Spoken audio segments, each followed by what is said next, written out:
Now this is a very strange version of the Concorde airplane. Not only does it have a oddly luxuriously looking livery, no, it's especially the cabin that stands out here. Let's go through the cockpit right here, open the door, and here we find, everybody, yes, a fully fledged Concorde private jet cabin. Yes, everybody. Today we're going to talk about why there never was a private jet version of the Concorde. I mean, let's be real, there's nothing that screamed more than being a passenger on the Concorde in the 1970s, 80s, and 90s, and early 2000 before it was retired in 2004. Buying a ticket from London to New York, you know, a 3-hour flight on the Concorde would cost you around about a first-class ticket, $10,000 back then.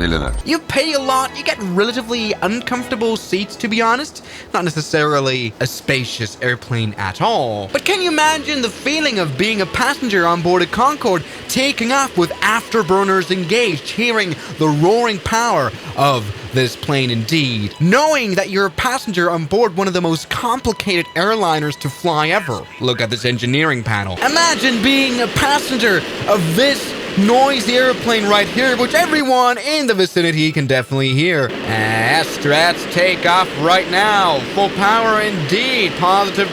We've used all the runway, doesn't matter. Imagine the climb performance on the Concorde as you climb to altitudes far above 50,000 feet right here. Far higher than any normal airliner for sure. So that on the one side you can look up into the dark blue space. And on the other side you can look down on the poor rider passengers flying 10,000 feet below you or more. Meanwhile, we are far above the speed of sound, which is also shown here, 50,000 feet, Mach 1.4. This plane can fly up to 2 times the speed of sound. Meanwhile, you're being fed lobsters and champagnes. Truly a luxurious experience. Just what you need when you are a real millionaire. But really the question is now, when this plane is so special, why did no one ever dare to turn this plane into billionaire territory? I mean, billionaires love their special private jets. This right here is the Embra Lineage 1000. Beautiful out-on aircraft by X-Craft. And this really is... I've just opened the door. Shut it again. And this really is the pinnacle of luxury indeed. I mean, look at this beautiful cabin. We've got champagne everywhere. We've got beautiful carpet flooring. Very, very nice. Yes, billionaires love turning conventional airliners into own little private jets. We all know the Boeing business jets. 737 private jet. 777 private jet. That is absolutely amazing. A340 private jet. Look at this cabin. Look at this couch. Boeing 727 private jet. Yes, there is a world where money really doesn't matter for airplanes. So, why did no billionaire ever spend their money on this? A Concorde private jet. Today we'll explore that. But first, let's explore our special private jet indeed. Once again, the cockpit stayed the same. It's the 1969 cockpit, so...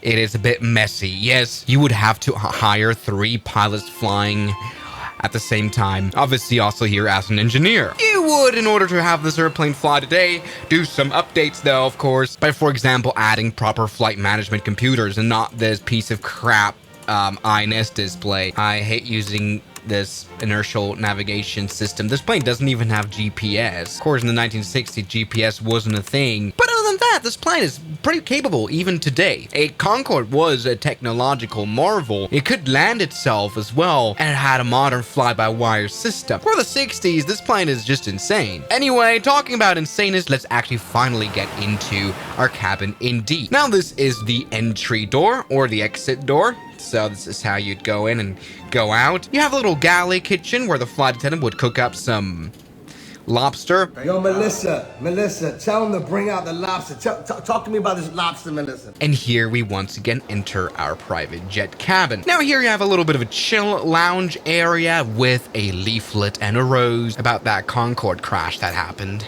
Probably wouldn't be very good marketing to leave that on the couch. Either way, you have another kitchen right here where you can cook up some more stuff. Look at this, come get a close up of this lobster. Look at this. Tell him to bring out the whole ocean. And here is your first meeting room. Now, something you'll notice in the Concorde is of course how small the windows are. They have always been, they have to be, in order to fly super fast and super high. But look at the beautiful carpeting. Look at how much space you have, and your little desk that can fold. You can do work here. Now here's some more space for you and work. And here we enter another lounge area. Here we have half a couch and the classic Concorde displays. Normally you would have a TV here.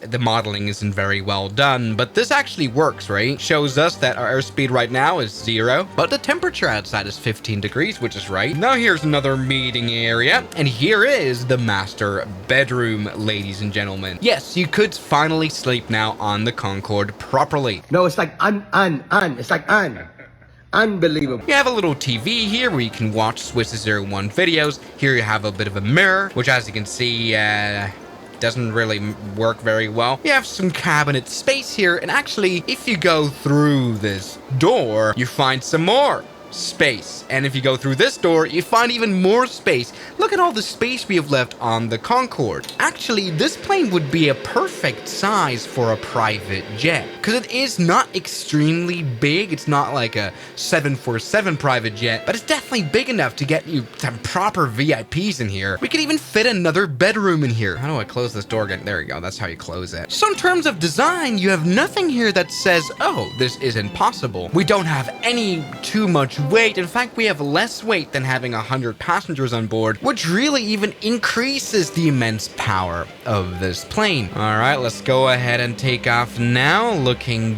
good. This new troop is coming up to a takeoff position. Here we go. Look at the afterburner on our exclusive private jet now. Let's go ahead and take this plane off. Looking good. Yeah, oh, that is a bit of a tail strike. Doesn't matter. This plane is protected against it because it has a second set of landing gear. Let's go ahead and take off. And I mean, the wealthy are always about showing off. This would definitely be an incredible status symbol. Can you imagine having a Concorde? Genuinely, I kind of wonder why no one ever bought a Concorde for themselves and just flew it, because it would have genuinely been a plausible personal jet. But of course, what comes to mind though is the costs of this plane. That's probably what hindered people from buying the plane in the first place. And it's true, this plane back in the 1970s cost £23 million new, which in today's money would be just short of $250 million. $250 million indeed. But at the same time, the most expensive private jets like this A340 cost well over $500 million,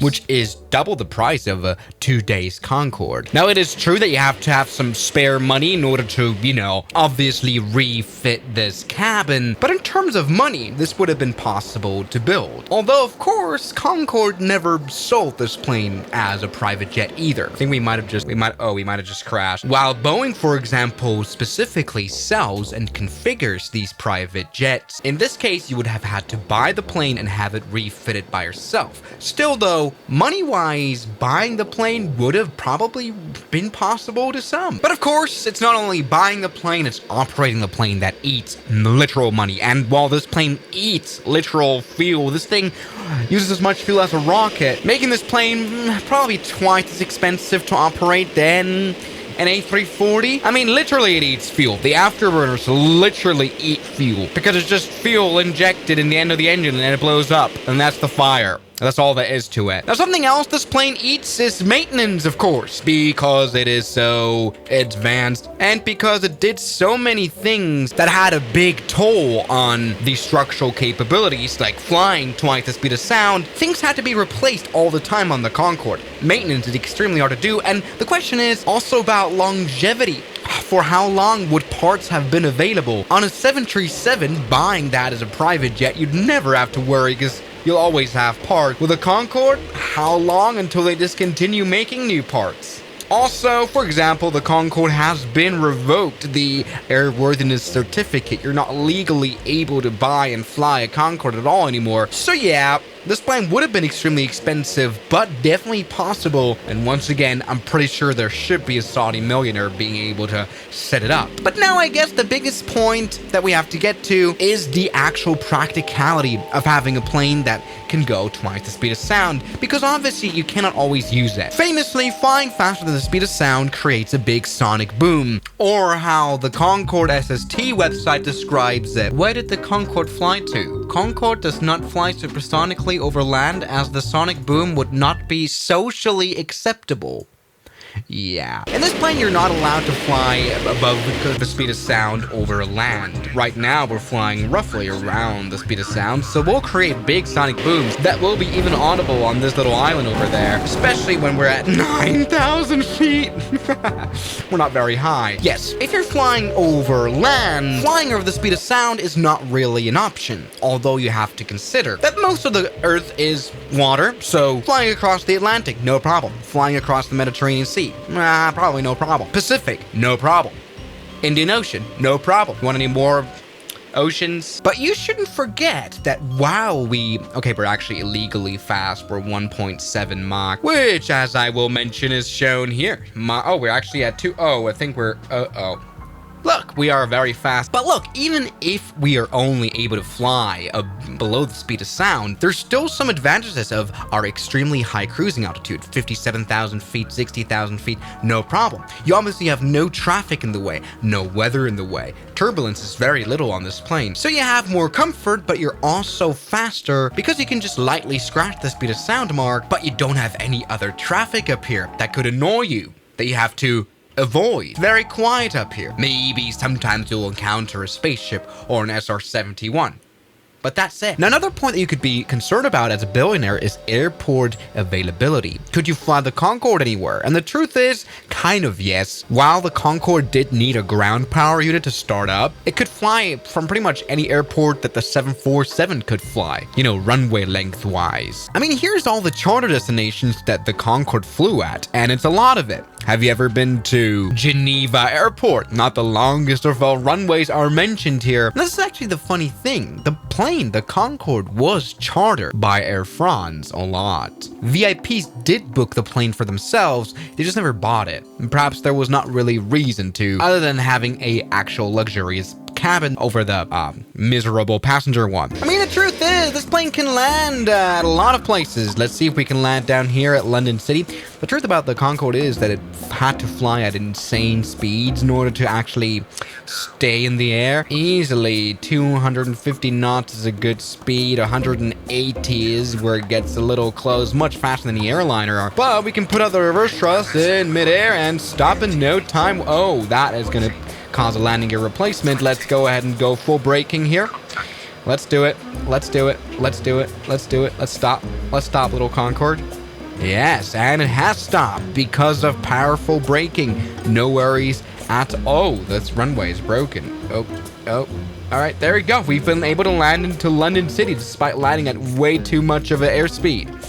The brakes are a bit on fire, though, but landing gear needs replacement anyway. So overall, it's a big shame that no billionaire ever bought this plane as a toy, as it would have been probably possible to do so. Shame on you, billionaire. Also, please ignore the smoke from the landing gear on fire. So thank you very much for watching this video, and I'll see you guys tomorrow. As always, good night. And a special thanks goes out to my members, my supporters: Guns Killer, R27, James Duram, That Dude, Anime Gods of Gaming, Derek, Insider Plane, Nishijitsu Finer, Professional Jamal, Ryland Williams, and New the York. You've got beautiful names.